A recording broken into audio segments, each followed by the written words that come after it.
자, 여러분들 우리 이제 두 번째 챕터 가겠습니다. 도시의 내부 공간 구조에 관해서 우리 한번 살펴보도록 할게요. 자, 먼저 우리 도시 경관이라는 용어부터 먼저 살펴보도록 하겠습니다. 자, 이제 경관이라는 용어가 이제 많이 여러분들한테 등장을 할 건데요. 자, 경관이란 것은 무엇이냐면 바로 우리가 눈으로 파악하고 눈으로 보는 것을 경관이라고 부릅니다. 말 그대로 다시 한번 경관이란 것은 우리가 눈으로 볼 수 있는 것. 그러니까 우리 눈으로 파악할 수 있는 것을 우리 무엇이라고 부르냐면 바로 경관이라고 부릅니다. 그래서 우리 눈으로 파악할 수 있는 도시의 겉모습을 우리 무엇이라고 부르자? 바로 도시 경관이라고 부른다라는 거 여러분들 알아두시면 좋겠습니다. 눈으로 파악할 수 있는 도시의 겉모습을 도시 경관으로 부르고요. 이게 왜 이거 1학년 건데? 자, 일반적으로 도시 경관을 보면 일반적인 그렇다면 도시 경관을 살펴보시면, 자, 먼저 이 비지역이라고 된 것이 우리가 조금 이따 살펴볼 도심입니다. 도시 내부 같은 경우에는 어떠하다. 건물이 높은 건물들이 있는 것을 우리 살펴볼 수가 있습니다. 하지만 이렇게 도심에서 멀어지는 주변 지역으로 갈수록 그 높이가 어떻게 되더라? 낮아진다라는 것을 우리 관찰할 수가 있습니다. 그래서 일반적인 도시 경관을 살펴보면 도심은 건물 높이가 높다라는 것을 우리가 관찰할 수가 있지만 주변으로 갈수록 그 높이가 어떻게 된다? 네, 바로 낮아진다라는 것을 우리 관찰할 수가 있습니다. 그래서 일반적인 도시 경관, 우리가 도시의 중심지인 도심은 건물 높이가 높지만 주변 지역으로 가면 갈수록 그 높이가 낮아진다라는 거 여러분들 알아두셨으면 좋겠고요. 자, 그 다음에 그렇다면 지역 분화라는 게 있어요. 자, 우리 지역 분화에 대해서 한번 살펴볼 건데, 우리 김천 같은 경우에는 이 도시의 규모가 작기 때문에 지역 분화가 굉장히 잘 안 이루어져 있어요. 하지만 대구라든지 서울이라든지 규모가 큰 도시를 가면 이 도시의 각 지역마다 역할이 다릅니다. 그래서 이걸 이렇게 각 지역마다 역할이 나눠진 것을 우리가 무엇이라고 표현하냐면 지역 분화라고 표현을 해요. 자, 그렇다면 이 지역 분화라는 것이 무엇인지 우리 한번 살펴봐야 되는데, 도시의 규모가 커져요. 규모가 커짐에 따라서 특정 지역에 같은 종류의 기능이 모입니다. 자, 이것을 무엇이라고 부르냐면 우리 고등학교 갔으니 이것을 집심 현상이라고 부를 거예요. 그러니까 모인다라는 얘기예요.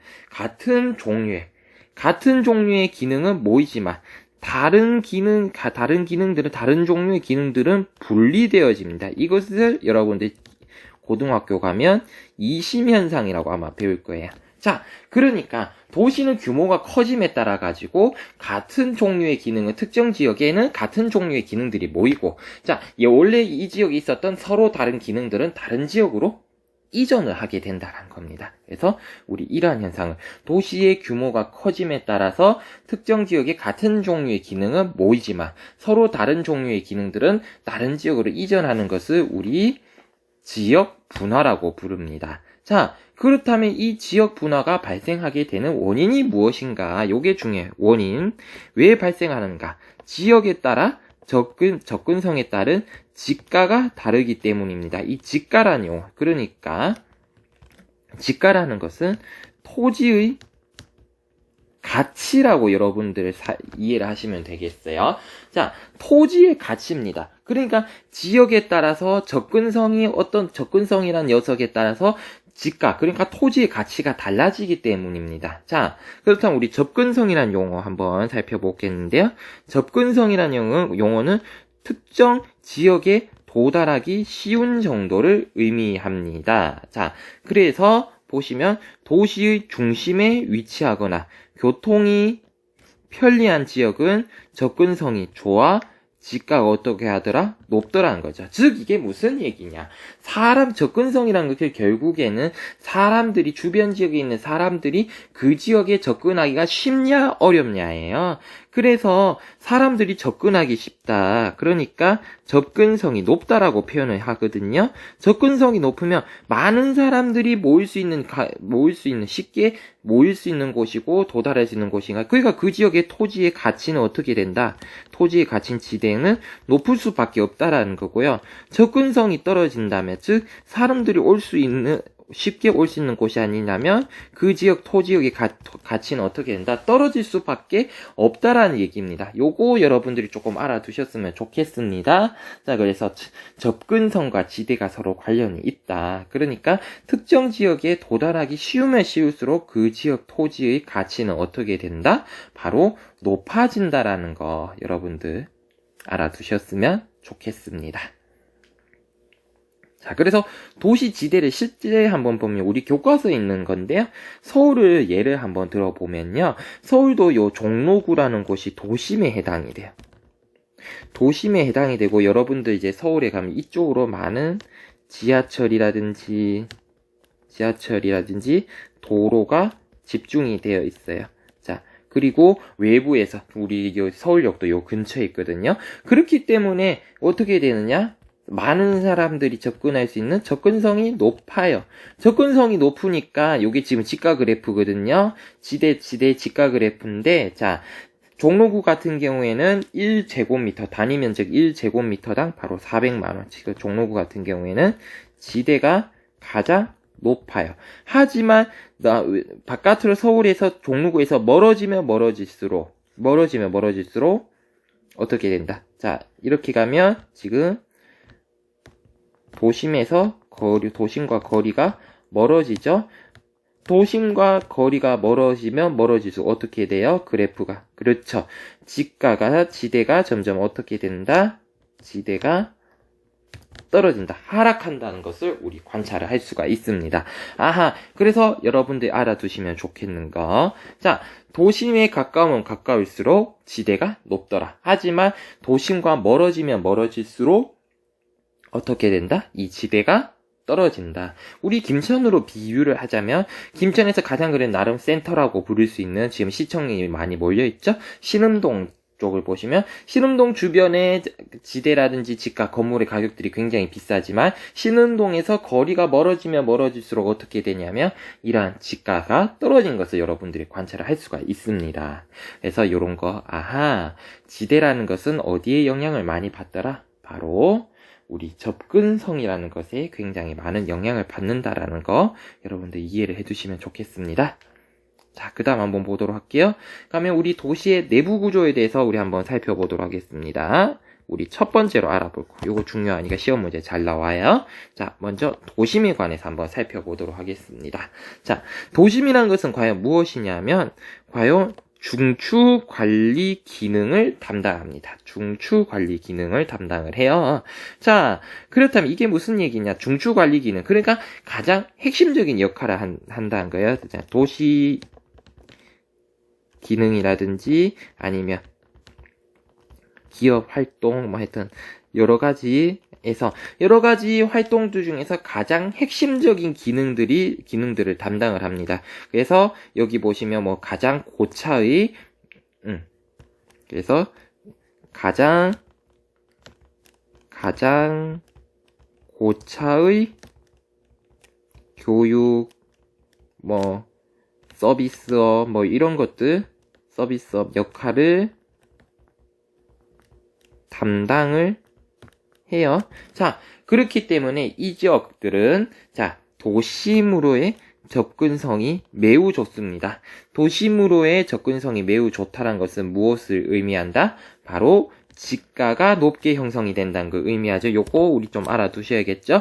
도심으로의 접근성이 좋다는 것은 지가가 높게 형성이 됩니다. 자, 그렇기 때문에 지가가 높게 형성이 되기 때문에 이 지역 같은 경우에는 넓은 토지를 여유롭게 사용을 할 수가 없어요. 우리 이것을 조금 더 나간 다음에 한 단계 더 나간 다음에 요렇게 나갈 수가 있어요. 지가가 높다. 그러니까 땅 가격이 토지의 가치가 높기 때문에 지가가 높아요.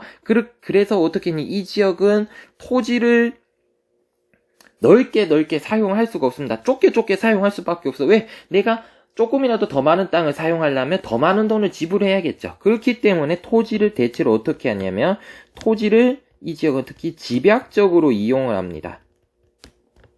자, 이 토지가 집약적으로 이용이 된다는 것은 우리 도시 경관에서는 어떻게 나타났냐? 바로 높은 빌딩이 많이 나타나는 것으로 우리 우리 눈에 나타나게 돼요. 아하, 그러니까 이 지역은 집가가 높게 나타나니까 토지를 집약적으로 이용할 수밖에 없다. 그래서 무엇이 많이 나타날 수밖에 없다? 높은 빌딩이 많이 나타날 수밖에 없다라는 겁니다. 자, 그리고 이 지역 같은 경우에는 가장 고차의 교육, 서비스업, 상업 기능들이 많이 발달합니다. 대신에 약화가 되는 것은 우리 앞에서 배웠었잖아요. 지역 분화에 따라 가지고 자, 거주 기능이 약화됩니다. 즉 도심이라는 것은 상업이라든지 서비스업이 고차의 서비스업이 강화가 되는 동시에 거주 기능 어떻게 된다고? 강화가 되지만 거주 기능은 약화가 되어집니다. 자, 이러한 현상 때문에 이 지역에는 사람들이 살 수가 없겠죠. 다른 지역으로 이사를 가겠죠. 거주 기능이 약화가 되니까. 그래서 우리 중요한 인구 공동화 현상이라는 게 발생을 합니다. 즉 이 지역의 인구가 그래프를 그리면 마치 이 지역의 인구가 마치 뻥 비어져서 나타나는 거죠. 도너츠가 중간에 뻥 빈 것을 우리 한자로 공동이라고 빌공자를 씁니다. 그래서 이 지역이 뻥 비었다는 표현을 공동이란 말을 쓰거든요. 그래서 우리 이 지역의 인구가 마치 이 지역 인구가 적기 때문에 뻥 비어져 있다라고 표현합니다. 그래서 인구 공동화 현상이 발생을 하게 됩니다. 여러분들 기억을 해두시고요. 인구 공동화 현상입니다. 즉 원래 원칙적으로 따지면 여기 주간 인구라고 보이는 주황색 그래프와 같이 나타나야 됩니다. 원래는.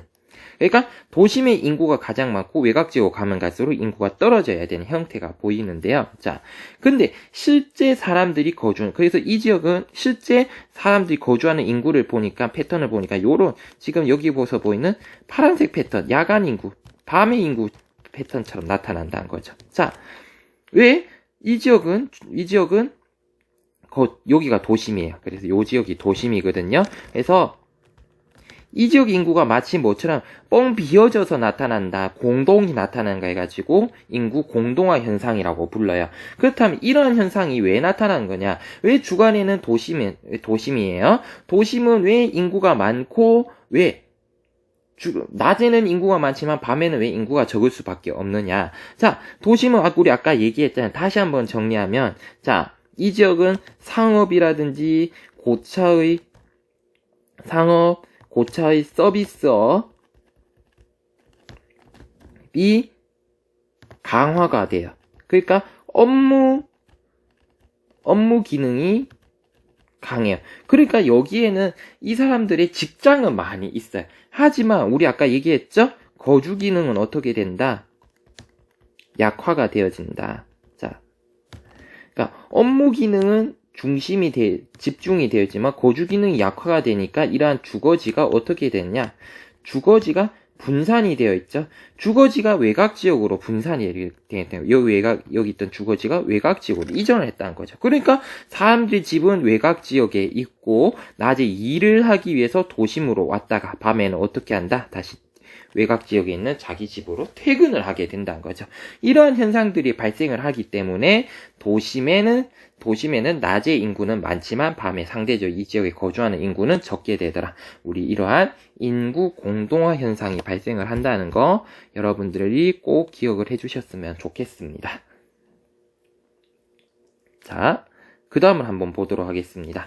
부도심이라고 불리는 지역이 있습니다. 이제 도심의 역할을 도심과 좀 떨어진 곳에 도심의 역할을 분담을 하는 곳이 있는데요. 우리 이 지역을 부도심이라고 부릅니다. 그래서 부도심 같은 경우에는 교통이 발달한 지점에 발생을 하고요. 자, 그리고 도심의 기능을 분산을 하게 됩니다. 그래서 무엇을 방지를 하냐면 도심 과밀화를 방지를 하고 있더라. 그리고 여기에는 상업 기능이 주로 발달을 하게 됩니다. 이제 사진에 보시는 곳이 이제 타이베이라는 곳에 있는 이제 시니구라는 곳이고요. 여기는 타이페이 선생님이 타이베이를 거의 1년에 한 번씩 가요. 지금 코로나 때문에 올해는 못 갔는데 선생님 1년에 한 번씩 갑니다. 그래서 선생님 주로 숙소가 있는 것이 메인 스테이션 주변이에요. 그러니까 거기가 이제 타이페이로 따지면 가장 핵심적인 정부 기관이라든지, 타이페이가 대만의 수도거든요. 뭐 정부 기능이라든지, 각종 백화점이라든지, 서비스라든지, 각종 직장들이 많이 밀집이 되어 있어요. 그래서 선생님이 항상 들어가는 새벽 한 2시 때쯤 되면 거리가 쥐 죽은 듯이 조용합니다. 왜? 그 지역에 거주하는 사람들이 없으니까요. 자, 그래서 쥐 죽은 듯이 조용하고 이제 도심에서 조금 떨어진 곳이 지하철을 타면 타이베이에서 이제 메인 스테이션에서 이제 지하철 이제 빨간색 선이거든요. 그거를 타면 한 15분 정도 가면 이제 있는 곳입니다. 여기에 이제 도심의 기능을 하는 부도심이 발달해 좀 교통이 많이 발달해 있고요. 그리고 여기 높은 빌딩이 타이베이 101이라고 부르는 상업 금융 타워가 있습니다. 그리고 그 주변에 이렇게 또 이런 낮은 또 빌딩들이 분포하는 모습을 보이는데요. 자, 이렇게 왜 이게 도심에 있지 않고 왜 부도심에 이제 도심과 약간 떨어진 곳에 이렇게 교통이 발달한 지점에 이런 도심의 기능을 담당을 하는 곳이 있는데 우리 이런 곳을 무엇이라고 부르냐면 부도심이라고 부른다라는 거 여러분들 좀 알아두시면 좋겠습니다. 자, 그리고 이제 주변 지역입니다. 주변 지역은 집가 접근성이 낮으니까 집가가 가장 낮습니다. 그래서 외곽 지역으로서 도심으로의 접근성이 어떠하다? 낮더라. 그래서 무엇이 낮다? 바로 집가가 낮더라. 그렇기 때문에 이 지역에는 대규모의 주거 및 공업지구가 나타납니다. 자, 여기 보시면 아파트가 많이 가요. 선생님 이제 대구의 칠곡지구라고 불리는 곳이에요. 선생님 고향과 같은 곳입니다. 사실상 선생님이 여기서부터 유치원부터 대학교까지 다 나왔으니까. 선생님 지금 본가도 여기 있고요. 사실상 선생님 고향이라고 불릴 만한 곳인데, 이 지역 가면 지금 여러분들 요 지은 게 전부 다 아파트예요. 다 아파트입니다. 그래서 동네 뒷산에서 올라가면 지금 다 아파트예요. 그래서 이 지역에는 김천만한 땅덩어리에 김천 인구의 약 한 2배 정도 되는 사람들이 살고 있습니다. 그러니까 대규모의 주거 역할만은 담당하는 곳이 이제 도시 외곽에 있다는 거고요. 선생님 있는 곳이 여기서 대구에서 가장 끝입니다. 대구 시내죠. 여러분들이 말하는 동성로에서 이제 버스라든지 지하철, 이제 도시철도 3호선 타면 모노레일이라고 대구에서는 보통 지상철 모노레일이라고 부릅니다. 한 25분에서 30분 정도 가야만 나오거든요. 자, 그래서 이러한 도시 외곽에 이러한 거대한 주거지구가 존재를 하거나요. 아니면 요건 대구 외곽에 있는 대구에 있는 성서공단의 항공뷰를 찍어 놓은 겁니다. 요것도 마찬가지예요. 대구의 센터라고 불릴 수 있는 동성로에서 약 한 20분에서 30분 정도 떨어진 곳에 이러한 공장만이 밀집해 있는 곳이 있습니다. 우리 이런 것을 우리 공업지구라고 부르는데요. 이런 것들이 왜 외곽에 존재하느냐? 왜 외곽 지역 도심에서 멀어지면 멀어질수록 우리 아까 전에 배웠죠? 무엇이 떨어진다? 집가가 떨어지더라. 그렇기 때문에 이러한 대규모 주거 및 공업지구가 발달할 수가 있다라는 거고요. 그리고 이거 바깥에는 도시의 무분별한 확장을 막기 위한 개발 제한 구역, 우리가 요거를 뭐라고 부르냐? 우리나라에서는 그린벨트라고도 부르기도 합니다. 개발 제한 구역, 그린벨트가 존재를 한다라는 거 여러분들 알아두셨으면 좋겠습니다. 그래서 도시의 내부 구조 다시 한번 그림을 통해 요 그림 잘 나오니까 보시면 가장 중앙에는 높은 빌딩들, 그리고 중심 업무를 중추 관리 기능 또는 관리 중심 업무 기능이라고 불러요. 우리 하는 무엇이 존재를 한다? 도심이 있고 여기에서 자주 나타나는 것은 우리 인구 공동화 현상이 발생한다는 거 기억을 해두시면 좋겠고, 부도심은 기억해 두셔야 되고, 그쵸? 교통이 편리한 곳에 나타나더라. 그리고 무엇을? 도심의 기능을 분담을 하더라라는 거 여러분들 알아두시면 좋겠고, 여기 중간 지역 같은 경우에는 우리 아까 봤었던 주변 지역인데요. 여기는 그렇죠. 무엇이 존재한다? 주거 및 대규모 주거 및 공업 지구가 나타나더라는 거. 그리고 왜 이 바깥에는 개발 제한 구역인 무엇이 나타난다?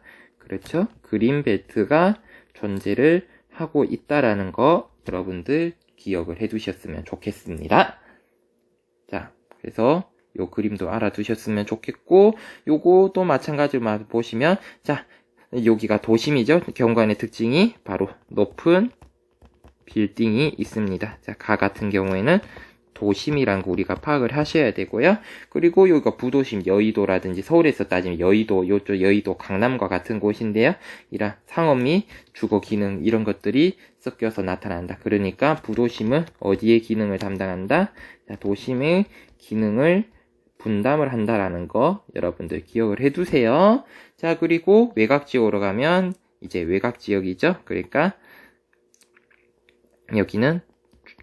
여기선 대규모, 그렇죠. 대규모 주거 또는 공업지구가 나타난다라는 거. 그리고 마지막으로 여기는 녹지가 있죠. 그러니까 녹지가 있는 거 봐서 우리 여기는 무슨 구역이다? 개발을 하지 않는 개발 제한 구역, 그린벨트라는 거 우리 알아두셨으면 좋겠습니다. 그래서 가장 중심의 도심, 그리고 조금 그 외곽에, 그렇죠. 부도심, 그리고 외곽지역, 그리고 그 바깥에는 그린벨트.